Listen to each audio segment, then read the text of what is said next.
அலைக்கும் ஆல், welcome back to my channel. So இன்றைக்கி ஒரு மட்டன் பிரியாணி ரெசிபி தான் பார்க்க போகிறீங்க. வெசல் வச்சு ஆயில் போட்டு ஆயில் சூடானு பார்த்தீங்கன்னா பட்டை லவங்கம் ஏலக்காய் அதுக்கப்புறம் ஆனியன்ஸ் போட்டு நல்லா மிக்ஸ் பண்ணி விட்டுக்கோங்க. அதை நல்லா வதக்கிக்கோங்க. இந்த டைலாக் பிடிச்சவங்க கமெண்ட்ஸில் ஒரு ரெட் ஹேட் போடுங்க. அண்ட் நெக்ஸ்ட் என்ன, சில்லிஸ்லாம் நல்லா போட்டு ஜிஞ்சர் கார்லிக் பேஸ்ட்டு நல்லா போட்டு அதையும் வதக்கிக்கோங்க. அதுக்கப்புறம் டொமேட்டோஸ், கொத்தமல்லி, புதினா அதெல்லாம் போட்டு நல்லா மிக்ஸ் பண்ணி வச்சுக்கோங்க.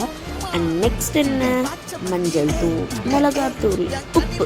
ஸோ இது மூணுமே மெயின் இன்க்ரீடியன்ட்ஸ். இதெல்லாம் போட்டு நல்லா மிக்ஸ் பண்ணிவிட்டு அதுக்கப்புறம் என்ன, குக்கரில் நல்லா வேக வச்சு எடுத்துருங்க மட்டனை. அதெல்லாம் கொஞ்சம் அப்படியே போட்டு விட்டு அந்த தண்ணியெலாம் போட்டு விட்டு நெக்ஸ்ட் என்ன, லெமன் அதுக்கப்புறம் தயிர் இதெல்லாம் போட்டு நல்லா மிக்ஸ் பண்ணிக்கோங்க. அண்ட் 2 கொதி வந்தோடனே பார்த்தீங்கன்னா கொஞ்சம் நேரத்தில் அரிசியை எடுத்து நல்லா போட்டு விட்டிங்கன்னா ஆல்ரெடி குக்கரில் ரொம்ப வெந்திருக்குனால லாஸ்ட் ஸ்டேட்டில் தான் மட்டனே ஆட் பண்ணேன். பிகாஸ் ரொம்ப உடஞ்சிரும்ல, தம் போட்டு எடுத்தால் சூப்பராக ரெடி ஆகிடுச்சு பிரியாணி. இந்த மாதிரி உதிரியாக வந்திருக்கு பார்த்தீங்களா. ஸோ இந்த மாதிரி யூஸ்ஃபுல்லான வீடியோஸ்க்கு நம்ம பேஜை ஃபாலோ அண்ட் சப்ஸ்கிரைப் பண்ணிக்கோங்க. ஸோ அடுத்த வீடியோவில் பார்க்கலாம். பாய்.